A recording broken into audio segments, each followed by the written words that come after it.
બનાસકાંઠામાં માવઠાની અસરથી થયેલા નુકસાન અંગે રાજ્યના મંત્રી પ્રવીણ માળીએ કલેક્ટર કચેરી ખાતે દિવ્ય બેઠક કરી। ત્યારબાદ મંત્રી પ્રવીણ માળીએ કહ્યું કે વહીવટીતંત્ર નુકસાનગ્રસ્ત વિસ્તારોની સઘન સમીક્ષા કરી રહ્યું છે। જિલ્લામાં પણ ક્યાંક ભારે તો ક્યાંક હળવું માવઠું પડ્યું છે।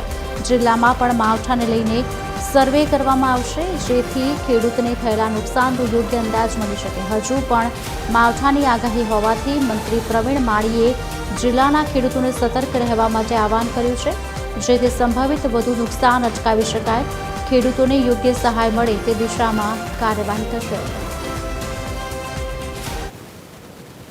તંત્ર સાબતું છે, તેને જરૂરી જે સૂચનાઓ આપવાની હતી તે સૂચનાઓ આપી છે અને સાથે ખેડૂતને જે કંઈ નુકસાન થયું હોય એનું પ્રાથમિક દ્રષ્ટિએ ક્યાંક સર્વે થાય તો ખેડૂતને રાહત થઈ શકે। આવનારા સમયની અંદર બનાસકાંઠા જિલ્લામાં જે હજી જેવો માવઠું જે પડ્યું છે એ કેટલીક જગ્યાએ વધારે પડ્યું, કેટલીક જગ્યાએ ઓછું પડ્યું છે, એનો સર્વે કરવા માટેની સૂચનાઓ આપી છે। ખેતીવાડી વિભાગ એ જોઈ રહ્યું છે।